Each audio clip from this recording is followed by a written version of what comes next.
अस्सलाम वालेकुम नाजरीन, आप देख रहे हैं न्यूज़ टॉक। मैं हूं यशवीन जमाल। ईरान अमेरिका तनाज़े को लेकर एक बार फिर परेशान कुन खबरों का सिलसिला शुरू हो गया है। अमेरिकी जरीदे ने दावा किया है कि सेंटकॉम की जानिब से आज सदर डोनाल्ड ट्रंप को ईरान पर मुख्तसर मगर ताकतवर हमलों के हवाले से तैयार करदा मंसूबे पर ब्रीफिंग दी जाएगी। अमेरिकी जरीदे का कहना है कि उन हमलों में ईरान के इंफ्रास्ट्रक्चर को निशाना बनाया जाएगा। अमेरिका को ऐसा करने की क्यों जरूरत पेश आ रही है, इस पर जरीदे का कहना है कि सदर डोनाल्ड ट्रंप समझते हैं कि मुज़ाकरात में तातुल को खत्म करने और ईरान को वापस मुज़ाकरात की मेज पर लाने के लिए ऐसा करना नागुज़ीर है, या फिर सदर ट्रंप जंग के खात्मे से पहले ईरान पर एक भरपूर किस्म का हमला करके इस तनाज़े को अपनी फतह के तौर पर खत्म करना चाहते हैं। इन खबरों के बायस आलमी मंडी में तेल की कीमतों में उतार चढ़ाव देखा जा रहा है और आलमी मार्केट में आज एक ऐसा वक्त भी आया जिसमें तेल की कीमत में $120 को हमने देखा कि उसने छुआ और फिर वो वापस नीचे आई। तेल की कीमत में हलचल पर ईरानी स्पीकर बाकिर कालिबॉफ का ट्रंप इंतजामिया पर तंज करते हुए कहना है कि जिस किस्म के फजूल मशवरे ट्रंप इंतजामिया को दिए जा रहे हैं उसके बायस तेल की कीमतें $140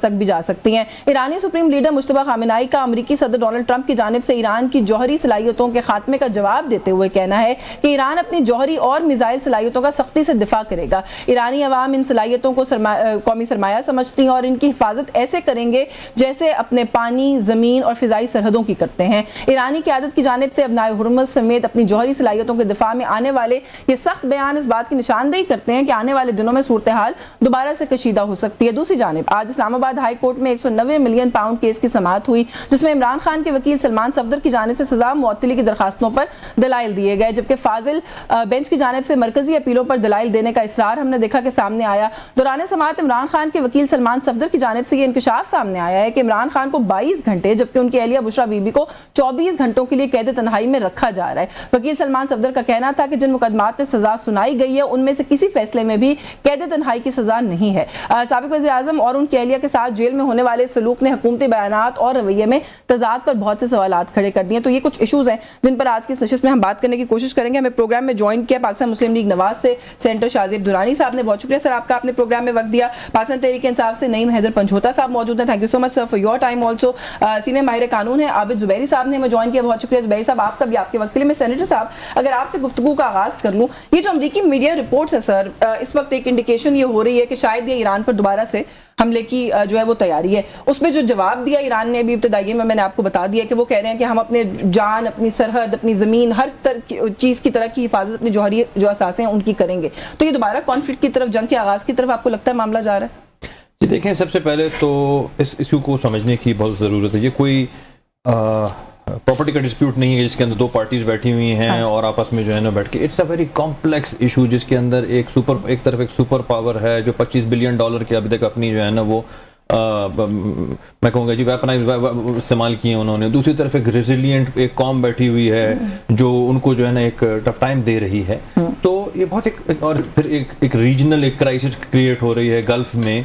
तो इस सारे मामले में एक तो तहम्मुल के साथ और उससे ज़्यादा इम्पोर्टेंट है कि नेगोशिएशन, बातचीत के दरवाज़ों को हमेशा खुला रखना। And it's a big achievement actually for Pakistan कि जिस तरह the credit goes to the field marshal Asim Munir साहब and the prime minister obviously कि जिस तरह उन्होंने देखें हम डिप्लोमेटिक वर्ल्ड में कोई अग्रीमेंट्स का अचीव करना is not a success actually. Diplomatic success ये है कि आप कीजिए हम diplomatic complete diplomatic darkness and failure से बच गए। सेकेंडली वहाँ पर कम्युनिकेशन आज भी ओपन है। एंड थर्डली जिस तरह वो एस्केलेशन होती जा रही थी तो एक खतरा था कि शायद न्यूक्लियर वॉर की तरफ चले जाएं। तो उन सबको एक तरह से इतने स्ट्रॉन्ग राइवल्स को लेकिन अभी भी जो बयानात आ रहे हैं ना वो ऐसा लग रहा है कि हमारा डिप्लोमेटिक एफर्ट वेस्ट ना हो जाए। नहीं जी, डिप्लोमेटिक एफर्ट वेस्ट नहीं हो रही होती। ये देखें हर कंट्री का एक अपना एक तरीक़ाकार होता है, हर उनकी वो कंटिजेंसी प्लान्स होती हैं कि plan A, plan B, pressure tactics होती हैं अगलों को जो है ना वो टेबल पे लाने के लिए। तो ये चीज़ें डिप्लोमेटिक वर्ल्ड में चलती रहती हैं।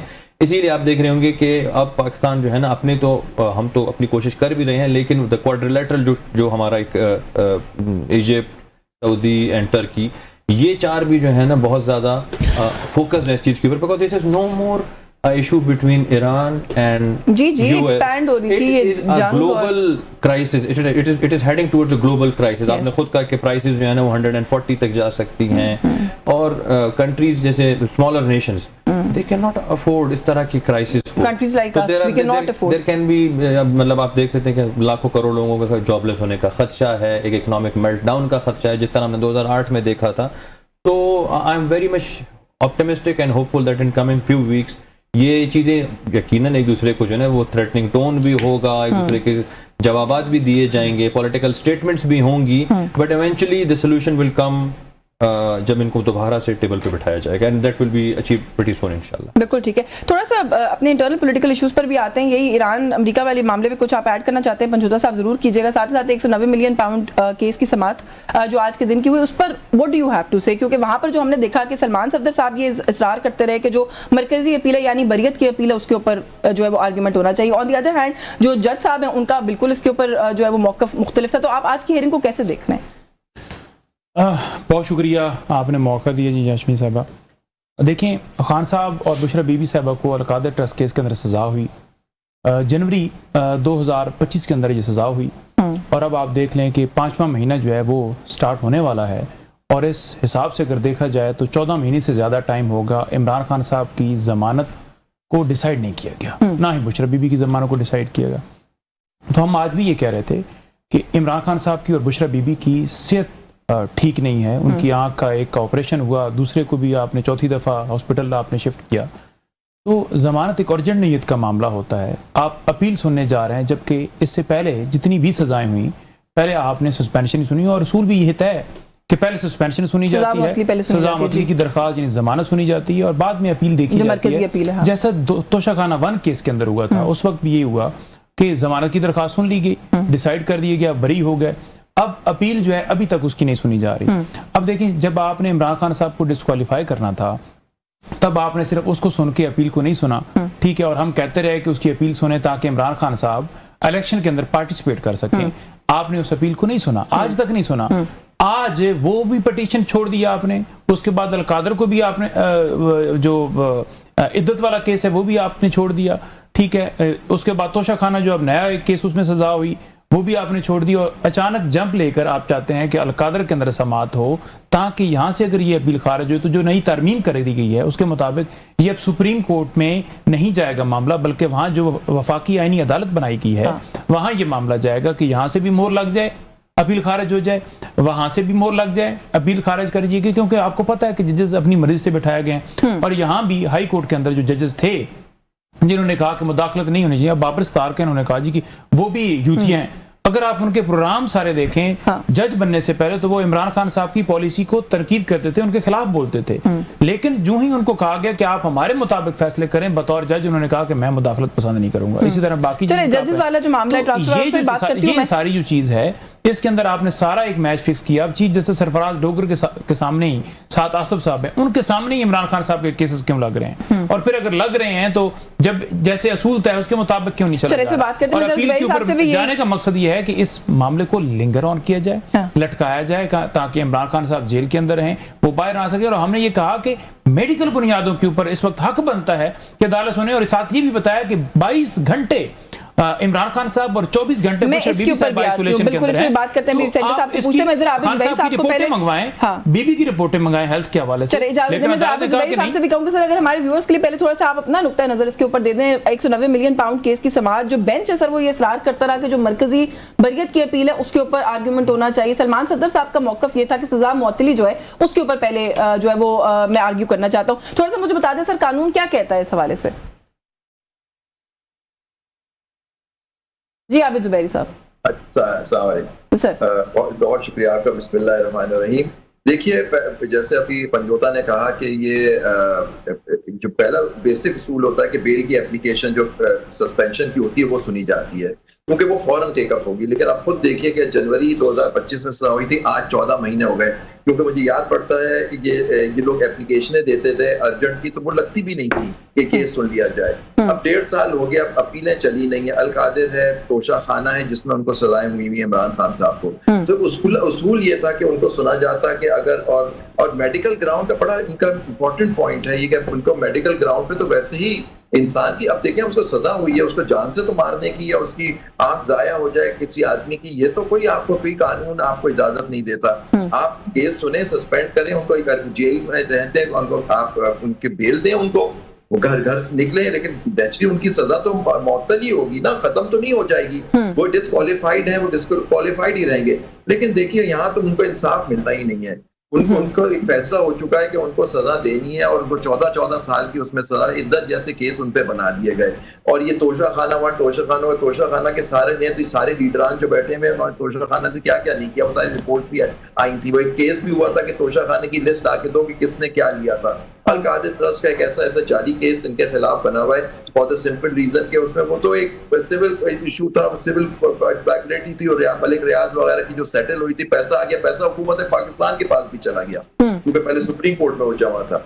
तो ये सारी चीजें हैं, तो पहले सुनना चाहिए था। अच्छा सर, इसमें सिर्फ दो बातें, फिर अगेन एक वजाहत ये ले लूं आपसे कि जो भी आपने कहा है कि बेल जो है वो पहले सुनी जाती है, सर ये कोई रिवायती बात है कि रिवायतन ये होता है, कन्वेंशनल बात है कि ऐसा किया जाता है, ये कानून के अंदर दर्ज है कि पहले बेल सुनी जाती है? सर एक तो ये बात, ये दर्ज नहीं होता क्योंकि देखिए ये मेन नहीं, तो ये बेंच की सवाबदीद होता है सर, फिर नहीं नेचुरली सवाबदीद तो जज का ही होता है, लेकिन उसूलन ये होता है कि देखिए आप जो एक सिविल केस भी करते हैं उसके अंदर भी आप इंजंक्शन एक एप्लीकेशन देते हैं कि वो एप्लीकेशन पहले सुनी जाती है कि आपको इमीडिएट रिलीफ क्या चाहिए होती है, वो फाइनल रिलीफ तो बाद में होगी। देखिए अपील जो होती है वो पूरी एविडेंस देखी जाएगी, उसको पूरा होगा, उसका एक लंबा प्रोसेस होता है। और यहाँ एक और बात भी की हुई है कि वो अपील ये देखें नई 2025 की अपील है, अब उसका नंबर कब आएगा, अब उसका नंबर हो सकता है उससे पहले की अपीलें पेंडिंग हो जो उससे पहले आएंगी। तो ये भी इशू है कि अपील नहीं है अगर, हाँ लेकिन अगर आज जज साहब इंसिस्ट कर रहे थे कि जी वो अपीलें सुन रहे, तो वो जो उनके वकील थे इमरान खान साहब के, सलमान सफदर साहब, वो कहते ठीक है मैं अपील चलाना शुरू कर देता हूँ। अब देखते कि रिस्पॉन्डेंट जो थे, जो सरकार है वो तैयार थी अपीलें चलाने के लिए, नहीं, लेकिन उन्होंने इंसिस्ट किया, उन्होंने सुना है ऑर्डर उसमें महफूज कर लिया है कि ये सुने, यानी अगर कल आप उसको रिजेक्ट कर देते हैं तो फिर उनके पास क्या ऑप्शन रह जाएगा, पता नहीं बस उस अपील की सुनवाई की तारीख कब मिलेगी, वो कब उसका नंबर आएगा। तो ये इनको खुद फैसला करना चाहिए था। अगर जज खुद इंसिस्ट कर रहे थे, जज साहिबान कि जी आप हमें सुन लें, वो देखिए इन्होंने सारा आपको होता है सारा लीगल सिस्टम ही उन्होंने लपेट दिया है। सुप्रीम कोर्ट का जनाजा निकल चुका है, सुप्रीम कोर्ट की सारी पावर्स खत्म हो गई है, फेडरल कोर्ट बन गया है, और इस इन्होंने लॉ केस के पेंडेंसी के जमाने में लॉ बदल दिया कि इसकी अपील भी अब सुप्रीम कोर्ट को नहीं हो सकी क्रिमिनल केस, क्योंकि देखिए उन्होंने कॉन्स्टिट्यूशनल केसेस के लिए कॉन्स्टिट्यूशनल बेंच बनाई थी। आपको याद, यही सारी डिबेट होती थी कि ये आईनी अदालत होनी चाहिए, आईनी केसेस चलने चाहिए। ये क्रिमिनल केस का आईनी अदालत से क्या था? चले मैं सर आप टेकन योर पॉइंट, मैं इसके ऊपर आती हूँ, मजीद भी बात करते हैं, मुझे एक ब्रेक लेनी है, ब्रेक से वापस आके इस इशू पर मजीद बात करेंगे, हमारे साथ रहिए जी। वेलकम बैक नाज़रीन। ब्रेक पे जाने से पहले हम बात करें जो आज हियरिंग हुई है 190 मिलियन पाउंड केस की। सेनेटर साहब कुछ गुफ्तगू आपने सुनी है, जो दूसरे हमारे पास यहाँ पे मेहमान हैं उनकी। दौरान समाअत जो वकील सलमान सफदर हैं उन्होंने बताया कि 22 आवर्स 22 घंटे बुशरा बीबी को और 24 घंटे खान साहब को जो है वो कैद तन्हाई में रखा जाता है। वो जो बात अभी जुबैर साहब कह रहे थे कि सजा हुई है, किसी की बिनाई ज़ाया करना, किसी को सॉलिटरी कन्फाइनमेंट में रखना, किसी की जान तक बात आ जाए, वहां तक मामले को लेकर जाना, ये तो किसी ने नहीं कहा ना सर। इसकी बहुत सारी रेमेडीज मौजूद हैं, क्यों वो अवेल नहीं करने दी जा रही हैं खान साहब को, उनकी अहलिया को? देखिए सबसे पहले तो जो उनके वकील ने बात की है, तो पहले तो ये क्वेश्चनेबल फैक्ट है कि ये बात उन्हें कैसे पता चली कि जी 22 घंटे तक उन्हें सॉलिटरी कन्फाइनमेंट में रखी जा रही है। और दूसरी बात, what is the definition for solitary confinement जो वो वहाँ पे बताना चाह रहे हैं। अगर सॉलिटरी कन्फाइनमेंट ये है कि जी वो उनको 8 कमरे दिए गए हैं, 16 मुशक्कती हैं उनके पास जिम है, उनके पास टीवी है, उनके पास एक्सरसाइज मशीन्स हैं, और उनकी सेफ्टी एंड सिक्योरिटी के लिए बाकी कैदियों से उनके साथ इंटरेक्ट नहीं करने देते कि कोई खुदा ना खास्ता, because he is been a former prime minister, तो उनकी जान को कोई खतरा ना हो, कोई उनके ऊपर कोई जानलेवा हमला ना करे, इधर साजिशें होती रहती हैं। तो अगर इस चीज को सॉलिटरी कन्फाइनमेंट कहते हैं तो I don't know, I think that is very much needed for him. लेकिन उनकी अपनी फैमिली से भी उनकी मुलाकात नहीं हो सकती, पार्टी लीडर्स से भी नहीं हो सकती, इतनी सिक्योरिटी की जरूरत है इस वक्त। हम देखें, एक तो जो आप मुलाकात की बात कर रही हैं, that is the prerogative of the jailer, जो मैं हमेशा जेल मैनुअल की बात करता हूँ। आप रूल 506 पढ़ लें, रूल 507 पढ़ लें। वो कोर्ट से भी बड़ा है वो जेलर, वो अदालत से, वो क्या है, हुकूमत से भी बड़ा है वो जेलर। फिर मेरा एक सवाल है, तो फिर अगर जेलर के पास ये अथॉरिटी नहीं है, इसी कानून ने, इसी कोर्ट ने उसको ये अथॉरिटी दी है, तो क्यों जाके चैलेंज नहीं करते हैं? नहीं, अदालत का तो हुक्म है ना सर, ट्यूसडे के लिए और थर्सडे के लिए तो अदालत का कोर्ट ऑर्डर है ना, वो जेलर नहीं मानता। वही मैनुअल उसको अलाउ करता है कि वो उस चीज को ना माने और उन चीजों को देखे। क्योंकि अगर फॉर एग्जांपल अगर कोर्ट के ऑर्डर्स के बावजूद भी उसे वो नहीं मिला रहा, कोर्ट तो सुप्रीम है, कोर्ट उसे हटा क्यों नहीं देती, कोर्ट उसे सस्पेंड क्यों नहीं करती, कोर्ट उसे निकाल क्यों नहीं देती, कोर्ट उसे कंटेम्प्ट में क्यों नहीं बुलाती, विच मीन्स कि उसके पास ये स्पेस अवेलेबल है कि जिसमें ही डीम्स फिट के वो रूल 506 और रूल 507 के तहत वो फिट देखता है और वो अलाउ नहीं करता किसी को मिलने के लिए। अदालत की समाअत इन लोगों ने डाली हुई है, केस इन्होंने डाला हुआ समाअत के लिए लगता नहीं है, वो दरखास्त समाअत के लिए लगती ही नहीं है, वरना ये तो चाहते हैं कि तौहीन अदालत का इसके ऊपर जो है वो की जाए। वो एक जुडिशियल सिस्टम है, वो कोर्ट का अपना सिस्टम है, there are thousands and thousands of other cases जो कि मौजूद हैं, उनकी भी सुनवाई नहीं होती है। तो जिस तरह अभी ज़ुबैरी साहब ने कहा कि 2025 का वो केस है या 26 का वो केस है, तो देयर आर पेंडेंट केसेस जिनकी पेंडेंसी पिछले 5 साल से 8 साल से है, तो उनकी भी प्रायोरिटी है। तो ये कहना कि जी वो नहीं लग रहा, इस तरह के बहुत सारे केसेस हैं जो नहीं लगती हैं।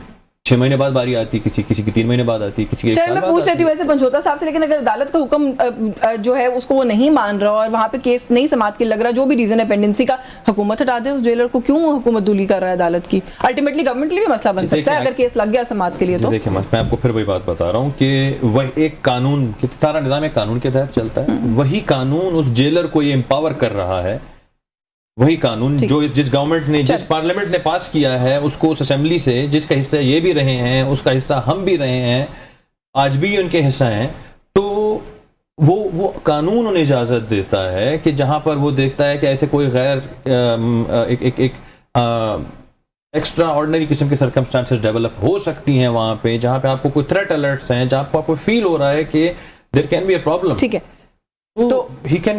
अच्छा पंचोता साहब ये जो बात अभी कर रहे हैं ना सेंटर साहब के, वो कह रहे हैं हम तो खान साहब की सिक्योरिटी, खान साहब के मामलात को बेहतर तरीके से चलाने के लिए अगर उनको रख रहे हैं साइड पर अलग से, तो इसके ऊपर क्रिटिसिज्म जो है किस बात का? अच्छा, उनकी सेहत को लेकर भी मैंने यहाँ पर जब भी गवर्नमेंट के किसी नुमाइंदे से सवाल पूछा, वो ये कहते हैं कि हमने तो बड़े अच्छे तरीके से उनकी सेहत का और इलाज का सारा मामला डील किया है। 4 जो इंजेक्शन की डोजेज लगनी थी हमने याद रखे, वो 4 इंजेक्शन की डोजेज लगवाई हैं। आप लोगों को तो तारीफ करनी चाहिए, आप लोग तनकीद करते हैं हुकूमत पर। देखिए सलमान सफदर साहब की मुलाकात हुई और खान साहब ने खुद उन्हें बताया कि मैं बार बार ये कहता रहा कि मेरी आंख जो है उसके अंदर मसला है और उनको जो है मेडिकल की ज़रूरत है, डॉक्टर की ज़रूरत है, तो डॉक्टर तक रसाई नहीं दी गई, ना ही उन्हें हॉस्पिटल शिफ्ट किया गया, ना ही उनका प्रॉपर ट्रीटमेंट किया गया। 3 महीने गफलत दिखाएगी और इसी तरह बुशरा बीबी की आंख के ऊपर भी 10 दिन गफलत दिखाएगी, जो कि उन्होंने अपनी फैमिली से बात की। तो अगर आप जो है वो इमरान खान साहब को लेकर इतनी संजीदा मिल रहा है ना, अभी तो 3 दिन पहले भी उनको दोबारा जो इंजेक्शन लगना था वो लगवा दिया गया। आंख है जो जाया हुई है, उनकी रिकवरी नहीं हुई। हाँ, उन्होंने 15% का सलमान सफदर ने कहा कि वो कह रहे हैं मुझे उनकी आंख के अंदर स्टिल उनको धुंधला नजर आ रहा है और आप फैमिली को नहीं मिलने दे रहे, आप उनके डॉक्टर्स को नहीं मिलने दे रहे, आप जहां पर ट्रीटमेंट हो रहे हमें नहीं इजाजत दे रहे। नवाज शरीफ साहब के साथ डॉक्टर अदनान थे, हर तरह की उनको फैसिलिटीज हासिल थी, वो ये दाते थी। आपको लीगल रेमेडी लेना है इस बात की सर, क्यों आप लोग को मिलने नहीं देते? कोर्ट के ऑर्डर भी है, वही बात जो सेंटर साहब कर रहे हैं, आप लोग क्यों नहीं करते कुछ? मैं वही कह रहा हूँ ना कि देखिए अगर इमरान खान साहब का प्रॉपर ट्रीटमेंट ये कर रहे थे, ठीक है, और उनको जरूरत नहीं थी यहाँ शिफ्ट करने की पिम्स हॉस्पिटल के अंदर, तो फिर आपने शिफ्ट क्यों किया? फिर दूसरी दफा क्यों लेकर आए? फिर चौथी दफा क्यों लेकर? और दूसरी बात जो उन्होंने की कि आप अदालत क्यों नहीं जाते? अदालत गए हुए हैं, अदालत का हुक्मनामा नहीं माना जा रहा, 3 मेंबर बेंच का फैसला नहीं माना जा रहा, हर मंगल को जाकर खड़े होते हैं। आज भी वकला गए, लीडरशिप गई, जुमरात वाला दिन भी मुख्तस है, 1 साल हो गया नहीं मिलने दिया जा रहा। बुशरा बीबी तो सियासी गुफ्तगू भी नहीं करती, उनसे भी उनकी फैमिली की मुलाकात बंद कराई हुई है, क्योंकि जेलर को भी पता है कि मुझे किसने पूछना है, मेरे पीछे वो ताकतें तमाम मौजूद हैं जिन्होंने मुझे यहाँ सीट पर बिठाई। इसी तरह जजेस, ये निज़ाम सारा पूरा जो प्लान किया गया है लंदन, उसके अंदर ये तमाम तरह जुडिशरी को जिस तरह खत्म किया गया है, जुडिशरी उस तरह से अगर रोल अदा कर रही होती, आज बुनियादी इंसानी हकूक की खिलाफ वर्जी हो रही होती, मेरे ऊपर 23 मुकदमात होते, मेरे घर में छापे पड़ते, लोगों के घर में छापे पड़ते, लोगों पर गोलियां चलाई जाती, टीआरपी पे गोलियां चलाई जाती, 26 नवंबर पर गोली चलाई जाती। सियासी तौर पर क्या कर रहे हैं? अलीमा खान साहिबा कह रही हैं आप इनकी सहूलतकारी कर रहे हैं, ऑपोजिशन में इस तरह से आप बैठे हुए तो इनको आप सपोर्ट कर रहे हैं। देखिए अलीमा खान ने कहा है, मैं नहीं कह रही। देखिए बहन है, परेशान है, नहीं, ये देखिए ये तो मैं क्या कहूं कि मैं ऑपोजिशन सारी गद्दार में ये कहूं? ये तो मैं नहीं कह रही, मैं नहीं खान कह रही है। देखिए वो बहन है ना, मैंने आपको जवाब दिया, तो वो उस तरह से वो तनकीद करती हैं। ज़ाहिर बात है उन्होंने नून लीग को तो नहीं करना कि आप इमरान खान के साथ गद्दारी कर रहे हैं, आप इमरान खान साहब की ठीक एफर्ट नहीं कर रहे। पीपल्स पार्टी को तो नहीं कहना, अपने लोगों को कहना होता है, उनकी तनकीद बजा है, हमें भी लायामल इस हवाले से अब देना चाहिए और इससे पहले भी लायामल दिया गया, लेकिन दोनों दफा गोलियां चलाई गई। दोनों अच्छा, दफा ब्रेक से लोगों पहले पर मैंने ये मुकदमा दो बनाए बड़ी गए। ये इंपॉर्टेंट नहीं कि चीजें मैं पहले जरा नहीं। जुबैरी साहब से पूछ रहा हूँ। एक तो सर आपने सेनेटर शाहजेब साहब की गुफ्तगू सुनी है, वो ये कह रहे हैं कि कोई लीगल रेमेडी ले ले, जेलर जो है उसका इख्तियार है, वो अपना इख्तियार इस्तेमाल करता है, उसकी सवाबदीद है, उसको इस्तेमाल करता है, तो उसमें हुकूमत जो है वो क्या कर सकती है। सर एक तो ये बात, दूसरा जो बहनों की तरफ से तनकीद अब आ रही है, अलीमा खान साहिबा ने तो जो पाकिस्तान तहरीक इंसाफ के केसेस रिप्रेजेंट करने वाले लॉयर्स हैं उनके हवाले से भी बात की है कि केसेस लगते ही नहीं है और ये वकला की टीम कुछ कर ही नहीं पाती उसको लेकर। आप इस बारे में what do you have to say? मुझसे पूछ रही है? जी सर, जी भाई साहब। देखिए, पहली तो बात मैं नईम से ही कहूंगा कि अपना जो हाउस है they should bring it in order. बिल्कुल इनके बिल्कुल मफाद परस्त लोग हैं, जैसे हमारे वकला में भी होते हैं, उनका अपना इंटरेस्ट होता है और मैं समझता हूँ कि इनका रोल इमरान खान साहब के लिए सही नहीं है। जहाँ तक सेनेटर साहब ने फरमाया कि एक जेलर के पास ये इख्तियार होता है कि वो कोर्ट के ऑर्डर को ना माने, मैं बहुत बादब तरीके से उनसे थोड़ा सा इख्तिलाफ करूंगा। कोर्ट के 3 मेंबर बेंच से, जैसे नईम ने अभी कहा कि वो उसका हुक्म है, कैसे उसकी मजाल हुई कि हुक्म नहीं, लेकिन जो उन्होंने इन लोगों ने जो कंटेम्प्ट एप्लीकेशन दी वो जो जस्टिस डोगर साहब किया वो पेंडिंग है, चीफ जस्टिस साहब किया, वो लगाते नहीं है उसको। अपना ऑर्डर है, उसको इन्फोर्स करना होता है। नेचुरली वहां जो लोग है, जेलर बज़ाहिर एक जेलर बैठा है लेकिन उसके पीछे और ताकतें हैं जो उसको जो वो हुक्म देती है वो करेगा। अब देखिए, कोई आदमी जेल में, ज्यादातर आप देखिए जो पॉलिटिकल केसेस हुए, मैंने भी देखे, सेनेटर साहब नईम को भी मालूम है कि ज्यादातर जो पॉलिटिकल लीडर्स जो भी किसी जमाने में, किसी हुकूमत के जमाने में जेलों में गए, वो कुछ दिनों के बाद अस्पतालों में होते थे। उनके किसी मेडिकल ग्राउंड पे वो ज्यादातर वक्त उनका अस्पताल में गुजरता था, चाहे जरदारी साहब हों, सदर साहब हों या और मुख्तलिफ लीडर हों। आप जस्ट नवाज शरीफ साहब को देखिए, वो तो प्लेटलेट्स के इशू पे मुल्क से बाहर चले गए, 50 रुपए के एफिडेविट पे। इमरान खान का ही जमाना था वो। तो ये सारी चीजें होती थी, लेकिन ये इस वक्त जो पावर्स इन्वॉल्व है वो नहीं चाहती है इमरान खान। लेकिन मैं समझता हूँ कि एक तो कोर्ट्स का जो हाल है वो तो सबके सामने है, उससे बार बार हम क्या बहस करेंगे, कोर्ट्स की क्या इंडिपेंडेंस हो गई। पर इस्लामाबाद हाई कोर्ट कर दिया 3, अब वो जो इंडिपेंडेंट जजेस जिन्होंने इशू उठाया तो उनको ट्रांसफर भी कर दिया गया, आपने देखा अभी पहले। और अब इससे ज्यादा क्या हो सकता है। लेकिन अगर ये अपना, मेरी दरख्वास्त है नईम से और बाकियों से कि पहले अपने अगर ईमान में झांक के देखें कि आप लोग क्या सही बातें कर रहे हैं। ये वलीमा बीबी जो कह रही है, क्या उसमें कोई सदाकत है? ये नहीं कि वो बहन है, परेशान है, उनको नेचुरली कोई बात होगी जो जिस वजह से उन्होंने कही। तो जब तक आप अपना हाउस ऑर्डर नहीं करें, आप दूसरे लोग प्रोएक्टिव होने की जरूरत है पाकिस्तान तहरीक इंसाफ के लोगों को भी और उनके वकला को भी। मुझे एक ब्रेक लेने, ब्रेक से वापस आके मैं आपसे ये जजेस ट्रांसफर वाले इशू पे भी जो है बात करती हूँ। एक ब्रेक का वक्त हो रहा है, हमारे साथ रहिए जी। वेलकम बैक नाज़रीन। ब्रेक में जाने से पहले जो बात हम कर रहे हैं यहाँ पर खान साहब से जुड़े मामलात हैं, 190 मिलियन पाउंड केस और उनकी मुलाकातों वाली जो बात है उस पर भी बात करते हैं सर। लेकिन थोड़ा सा एक आवाम के इंटरेस्ट की चीज़ है। जी भाई साहब, आई कम टू यू सेंटर साहब, थोड़ा सा इसके ऊपर के तेल की कीमत जिस तरीके से हमने देखा कि पहले भी उसको पहले बढ़ाया गया, फिर थोड़ा सा कम किया गया, अब दोबारा बढ़ाया गया है। अब कल जुमे का रोज़ है, वज़ीर-ए-आज़म पहले ही बता चुके हैं कि ये दोबारा ऊपर जानी है। जो हमने पेट्रोलियम डेवलपमेंट लेवी है उसकी मद में जो अमाउंट पूरा करना है वो तो पूरा करके देना है। 700 अरब रुपए का शॉर्टफॉल है FBR का, हमने वो भी कहीं से एडजस्ट करके देना है। अब सादा ज़बान में पूछ लूँ, आवाम को कितने का टीका जो है वो और हम तवक्को करें कि लग सकता है, क्योंकि सर आवाम की कमर टूट गई है। ये देखिए, सबसे पहले तो कोई भी हुकूमत इस तरह का जो है ना डिसीजन, क्योंकि ऑब्वियसली इससे ज़्यादा सबसे ज़्यादा उस हुकूमत को उसका पॉलिटिकल कैपिटल लूज करना पड़ता है, डैमेज होता है इस तरह की चीज़ का। लेकिन ये कोई शौक नहीं है किसी को करने का, ये एक मजबूरी है। These are extraordinary circumstances जहाँ पे हम देख रहे हैं कि आपने खुद ही अभी कहा कि ईरानी मिनिस्टर जिन्होंने कहा कि जी ऑयल जो है वो 140 तक हो जा सकता है, और हम सुबह एक स्टेटमेंट सुनते हैं, शाम को हम एक और स्टेटमेंट सुनते हैं, जिसकी वजह से एक तनाव का जो है ना वो एक माहौल बना हुआ है, एक स्ट्रेस सिचुएशन है। हॉर्मोन्स की पोजीशन जो है ना आप देख रहे हैं, वहाँ से 20% ऑयल जो दुनिया का बचा रहा था वो रुक गया है। तो ये एक टेम्परेरी फेज है। अभी तक तो हम वहाँ पहुंचे नहीं ना। हमारा मसला तो ये कि हम तो अपने मसले अभी हल कर रहे हैं और तेल की और पेट्रोल की कीमत यहाँ पहुंच गई है। जब वो जो आप बातें बता रहे हैं उसका इफेक्ट आएगा फिर तो पता नहीं कहाँ तक बात जाएगी। अभी तो सर हम अपनी नाअहली को कवर कर रहे हैं ना। नहीं, हमारी नाअहली सिर्फ नहीं, FBR की नाअहली है सर। टैक्स कलेक्शन हो नहीं सकी है, वो पेट्रोल की मद से पूरा कर रहे हैं। नहीं, पेट्रोल की मद से वो उसे पूरा नहीं कर रहे हैं। ये एक्चुअल इशू जो है वो है भी यही कि आपके देखें इट्स लाइक $120 जब हम ये वॉर इम्पैक्ट तो नहीं अभी आया, नहीं आया सर अभी तो ये तो IMF है, अभी तो हम IMF का मसला हल कर रहे हैं। हम हर हफ्ते $700 मिलियन का जो है ना वो बिल पे कर रहे हैं for oil, that's a big number. तो ये ऑब्वियसली, अच्छा फिर आपने इकोनॉमिक एक्ट, आपने कहा FBR, ओवरऑल ग्लोबल क्राइसिस आया, ये आपका आता है आपके लास्ट क्वार्टर में, तो आप कहें आपके लास्ट क्वार्टर की कलेक्शन डेफिनेटली कम होनी है, बिजनेसेस ने अब इम्पैक्ट होना था, इफेक्ट आना था, लॉकडाउन में चले गए, बिजनेसेस की जो है ना, आप रात में 8 बजे रेस्टोरेंट्स बंद कर रहे हैं, आप सर्विस इंडस्ट्री को जो है ना रोक रहे हैं, फ्यूल की शॉर्टेज है, ऑयल की शॉर्टेज है, गैस की शॉर्टेज है, फर्टिलाइजर नहीं बन रहा, तो इस सारे का ओवरऑल इम्पैक्ट टैक्स कलेक्शन के ऊपर आना ही था, और ये वही इम्पैक्ट है टैक्स कलेक्शन का, जिसकी वजह से, और ये अब जब ये, we are not the only ones who are going to suffer from this is generic problem across the world. चले, मैंने बाकी लोगों में आती हूँ, अगर वक्त बचा तो दोबारा इस पे बात करती हूँ, लेकिन लाइक आई एम सेइंग कि शायद इसके अंदर और फैक्टर्स भी हैं जो हमारे अपने हैं, इंटरनल फैक्टर्स हैं। अच्छा पंजोता साहब, हुकूमत से तो मैंने हुकूमत के मामलात का सवाल पूछा, आपसे आपके मामले का इसलिए क्योंकि जुबैरी साहब की गुफ्तगू भी आपने सुनी, उन्होंने कहा कि आपको अपना हाउस एंड ऑर्डर करने की जरूरत है। पीटीआई पर तनकीद हो रही है कि अलीमा खान एक गैर सियासी खातून है, वो रोज जो स्ट्रैटेजी बना के देती हैं, ऐसा लगता है कि वो आप लोगों की स्ट्रैटेजी से बेहतर होती है। आप लोगों की सियासी स्ट्रैटेजी को क्या हो गया, कहाँ है आपके सियासतदान? देखें, जब तक खान साहब रिहा नहीं होते, ज़ाहिरी बात है ये सारी चीज़ें होंगी, और समझा भी जाएगा कि कमी बेशी, और कमी बेशी को दूर करना चाहिए। जहाँ पर कोताही है, जहाँ पर हाउस एंड ऑर्डर करने की ज़रूरत है, बिल्कुल होना चाहिए। और पार्टी के अंदर किसको रखना है, किसको निकालना है, किसको किस जगह पर लेकर आना है, वो खान साहब का इख्तियार होता है, वही फैसला करते हैं। तो लिहाजा बतौर कारकुन हम तो जितनी हो सकता है अपनी जद्दोजहद जो है पाकिस्तान के लिए जो है वो कर रहे हैं, और इंशाल्लाह ताला जारी रहेगी। देखिए, इन्होंने बात की सेनेटर साहब ने कि इंटरनेशनल मार्केट के अंदर रेट जो है वो बड़ा है, तो लिहाजा हो सकता है इसके मजीद असरात जो हैं वो पाकिस्तान के ऊपर हों। तो ये जो जंग स्टार्ट हुई थी, इससे पहले मुझे दिखा दें कि कौन सी दूध की नहरें जो हैं वो पाकिस्तान के अंदर बह रही थी। आपकी जो सरमायाकारी है, इन 2-2.5 सालों में जब से आपको मुसल्लत किया गया है 0% है।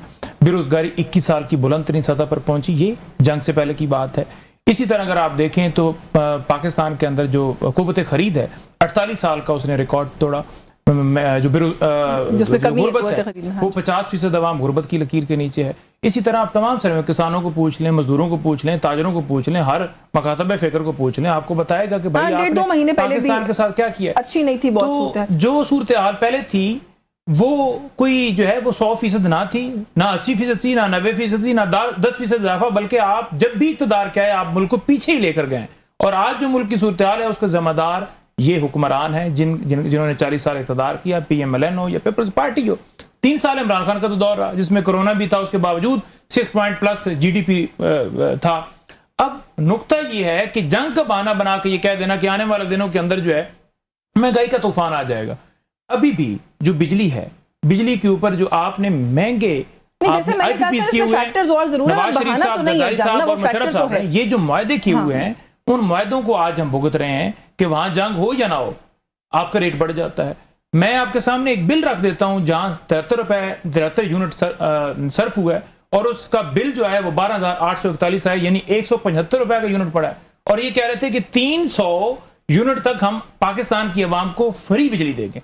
अब आगे पेट्रोल की बात, डीजल की बात, इस वक्त भी इमरान खान के दौर से इंटरनेशनल मार्केट के अंदर कम रेट है, लेकिन इन्होंने 400 तक पहुंचा दिया है और 107 रुपए पेट्रोलियम लीवी के अंदर ले रहे हैं। आप छोड़ देना, वो तो ले दें, उसको 180 तक लेके जाना है। कह रहा है, फलाना कह रहा है, भाई आप टैक्स कलेक्शन करें, सबसे पहले हुक्मरानों को पकड़ें, जो माफिया उसको पकड़ें, जर्नलों को पकड़ें, जुबैरी साहब को भी शामिल करना चाहिए, टैक्स कलेक्शन करें और वहां जो IMF को आपने देने हैं पैसे वो पूरे करें। आप अपनी जेबों से निकाल के सारे पैसे लेकर ये एक इंपॉर्टेंट इशू है, थोड़ा सा इसके ऊपर मैं रहनुमाई ले लूं। आबिद जुबैरी साहब मौजूद है sir. Lahore high court bar association की जानिब से इस्लामाबाद हाई कोर्ट के 3 जजेस का जो सर तबादला है, उसको जो जुडिशल कमीशन का फैसला है उसको सुप्रीम कोर्ट में चैलेंज किया गया। सर जुडिशल कमीशन का फैसला चैलेंज किया जा सकता है, और क्या सुप्रीम कोर्ट राइट फोरम है या आईनी अदालत राइट फोरम है? थोड़ा सा अगर इस पर रहनुमाई कर दें क्विकली। देखिए, पहले तो मैं एक बात सिर्फ पूछना चाहूंगा सेनेटर साहब से कि अगर यहाँ हमारे यहाँ तेल की कीमतें और बढ़ने वाली और इतनी ऊंची बुलंद तरीन सतह पे पहुंच चुकी हैं, तो क्या हिंदुस्तान और साथ वाले मुल्कों में उनके ऊपर भी तो वो भी तो इम्पोर्टिंग नेट इम्पोर्टर्स हैं तेल के, वहाँ या बांग्लादेश में वहाँ कीमतें क्यों नहीं इस लिहाज से बढ़ी? तो ये मुझे जरा समझ नहीं आ रही कि हम लोग क्यों इस तकलीफ में और वो लोग इस तरह से किस तरह से बर्दाश्त कर रहे हैं। एक ही इशू। दूसरी बात आपने ये पूछी कि ये जो केस फाइल हुआ है, एक केस का जो इशू है कि मैं अगर ये कॉन्स्टिट्यूशनल पटिशन उन्होंने फाइल की है सुप्रीम कोर्ट में, तो मुझे देखा, क्योंकि देखें सुप्रीम कोर्ट की सारी कॉन्स्टिट्यूशनल पावर्स लेके फेडरल कोर्ट में दे दी गई है। मैंने वो पटिशन अभी देखी नहीं, मैंने कॉपी मंगवाई है ताकि मैं समझ सकूं कि किस ग्राउंड कॉन्स्टिट्यूशनल पिटीशन है सर।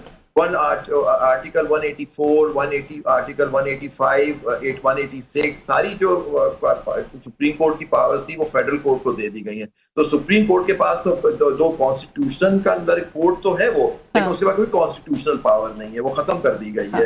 यही तो है कि सुप्रीम कोर्ट को बिल्कुल खत्म करके एक अपनी मर्जी की अदालत बना के सारी पावर्स उधर दे दी गई है। यही सारा झगड़ा है जो हम कह रहे हैं कि जुडिशरी के अंदर सारी हवा निकाल दी गई। अब जैसे मैं कह रहा था कि जो अभी नईम ने कहा कि वो इस केस की अगर यासिन के खिलाफ होता है ये तोशाखाना केस या अलकादे ट्रस्ट, उसकी अपील भी आईनी अदालत में जाएगी, जबकि वहाँ वो आईनी अदालत है और क्रिमिनल केस को जाना चाहिए तो सुप्रीम कोर्ट जो रही सही सुप्रीम कोर्ट है उसके अंदर। तो मुझे नहीं समझ आ रहा कि किस तरह से हुआ है, क्योंकि अगर कॉन्स्टिट्यूशन के अंदर फाइल की गई है तो ये जाना चाहिए थी फेडरल कोर्ट। बिल्कुल ठीक है, वहाँ फोरम नहीं बनता। हामिद खान साहब ने फाइल की, वो बड़े वकील हैं, मैं देखना होगा कि किस तरह से की हो सकता है, जो चीज मुझे नहीं पता शायद उन्होंने। बिल्कुल ठीक है सर, वक्त में करना मजीद बात करती है। आपका बहुत शुक्रिया आबिद जुबैर साहब, अपने प्रोग्राम में वक्त दिया। सेंटर शाजिब दुरानी साहब से thank you so much for your time. Naeem Panjota साहब बहुत शुक्रिया, आपने प्रोग्राम में वक्त दिया। न्यूज़ टॉक से व्यूअर्स आज के लिए बस यही कुछ, मुझे इजाजत दीजिए, अल्लाह हाफिज़।